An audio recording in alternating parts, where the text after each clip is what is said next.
படத்தில் கூட இவ்வளவு கொலை பண்ண ஒரு ரவுடியவோ இல்லை ஒரு ஹீரோவையோ நம்ம பார்த்துருக்க மாட்டோம். நான் சொல்கிற இந்த ஒரு சைக்கோ 1000 கொலைக்கு 69 கொலை தான் கம்மி. அதாவது 931 கொலை பண்ணி பெரிய சைக்கோவாக இருக்கான். இந்த ஒரு சம்பவத்தை பற்றி யாருமே கேள்விப்பட்டிருக்க மாட்டீங்க. சரியா 1980 இந்தியாவில் வட மாநிலத்தில் இந்த ஒரு சம்பவம் நடக்கு. உலகத்திலேயே பிக்கஸ்ட் சீரியல் கில்லர்னா இவன் தான். இவனோட பேர் பார்த்தீங்கன்னா தக் பேக்ராம். சமீபத்தில் எல்லாருமே இந்த ஒரு சிம்பிளை பார்த்துருப்போம், அதாவது தக் லைஃப். இந்த ஒரு தக் லைஃப் ஆங்கிலத்திலிருந்து தான் வந்திருக்குன்னு நினைப்போம். ஆனால் உண்மை அது இல்லை. தக்குங்கிறது இந்தியாவோட மொழியிலேருந்து தான் வந்திருக்கு. அப்போனா பார்த்துக்கோங்க, நான் சொல்கிற இந்த ஒரு மனுஷன் எவ்வளோ பெரிய ஆளுன்னு. நான் சொல்லி தான் புரிய வைக்கணும்னு தேவையே இல்லை. இவனோட சம்பவம் அப்படி. சரியா பிரிட்டிஷ் அரசு வடமாநிலத்தோட எல்லா இடத்தையுமே கையாண்டுட்டாங்க. ஆனால் இந்த ஒரு யூத் என்கிற கிராமத்தை தவிர்த்து எல்லாத்தையுமே சூழ்ச்சி பண்ணிட்டாங்க. இது ஒரு கிராமம் நினச்சிடாதீங்க, ஆனால் இது ஒரு சாம்ராஜ்யமாக இருந்தது. இந்த ஒரு சாம்ராஜ்யத்துக்கு ராஜாவாக இருந்தவன் தான் தக் பேக்ராம். இவனுக்கு இன்னொரு பேரும் இருக்குது, தக்கீஸ். இவங்களோட வேலை என்னன்னு பார்த்தீங்கன்னா கொலை மற்றும் கொள்ளை தான். இந்த கொள்ளைக்கு தலைவனாக இருந்தவன் தான் தக்கீஸ். சொல்லப்போனால் இவங்க எல்லாருமே காளி பக்தர்கள். இவங்க கொலை பண்ண எல்லாத்துக்குமே பாவ மன்னிப்பாக அவங்கள பழி கொடுப்பாங்க. அது எப்படின்னா, அந்த ஊருக்குள்ளே போனால் யாருமே வெளியவே வர முடியாது.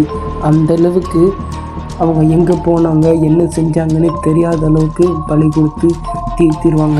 1800 1840 வரைக்குமே இந்த தக் பேக்ராமை எப்படியாவது பிடிச்சிடணும், இந்த ஒத் கிராமத்தை எப்படியாவது கையாண்டுறோம்னு இந்த பிரிட்டிஷ் அரசு எவ்வளவோ முயற்சி எடுத்தோம். தோல்வியில் தான் முடிஞ்சிச்சு. தக் பேக்ராமுக்கு 75 வயசு ஆன பிறகு ஒரு பொறியில் சிக்கிறாரு. அடுத்துதான் தெரியுது இவங்க எப்படிலாம் கொலை பண்ணாங்க, எதுக்காக கொலை பண்ணாங்கன்னு. இவங்க சில கொள்ளுநரிகளை வளர்த்துருக்காங்க. அதுதான் இவங்களுக்கு சிறுநிலையை கொடுக்கும். அதாவது ஊருக்குள்ளே ஏதாவது ஒரு வியாபாரியோ இல்லை காவலர்களோ வந்துட்டாங்கன்னா அது வித்தியாசமான ஒரு சவுண்டை எழுப்பும். அதிலிருந்து மக்கள் தெரிஞ்சுக்கிடுவாங்க யாரோ ஊருக்குள்ளே வராங்கன்னு. அவங்க எல்லாருமே ஒரு மஞ்சள் துணியை கெட்டிக்கிட்டு வந்துடுவாங்க. எப்போவும் வர்ற மாதிரி சாதாரணமாக தான் நடப்பாங்க. அந்த வியாபாரியை பின்தொடர்ந்து ஒரு முக்குள்ள போய் சுற்றி வளைச்சிருவாங்க. வளைச்சி மொத்தமாக இவரை படுக்க போட்டு கை காலை எல்லாருமே பிடிச்சி கட்டிடுவாங்க. தக்பேக் அதுக்கடுத்து அவரோட கழுத்தை இறுக்கி நெரிச்சு கொன்றுவாங்க. கொன்று கிணத்துல வீசுவாங்க. இதே வழக்கமாக வச்சுருக்காங்க அப்படின்னு தெரிய வந்துச்சு. கடைசியில் அந்த கிணத்துக்குள்ளே போய் பார்க்கும்போது 931 மண்டை ஓடுகள் எலும்புக்கூடுகள் இருந்திருக்கு. அப்போ தான் தெரிய வந்தது தக்பேக் எவ்வளோ பெரிய கொலைக்காரன்னு.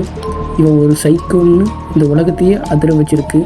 இவனோட கதையை சொல்ல போனோன்னா சைக்கோவுக்கெல்லாம் சைக்கோ, இவன் தான் பெரிய சைக்கோவாக இருந்திருக்கான். 1840 காலத்தில் உலகையே அதிர வச்ச ஒரு சம்பவம்னா இந்த ஒரு சம்பவம் தான். இதுலேயும் பிரிட்டிஷ் அரசாங்கத்தை மிரள விட்டாங்கன்னு சொல்லலாம். இந்த தக் பேக்ராம் கதை பிடிச்சிருந்துச்சுன்னா லைக்கை பண்ணி சப்ஸ்கிரைப் பண்ணிக்கோங்க. இந்த மாதிரி இன்ட்ரெஸ்டிங்கான வீடியோ பார்க்கறதுக்கு நம்ம சேனலை மறக்காமல் சப்ஸ்கிரைப் பண்ணிக்கோங்க.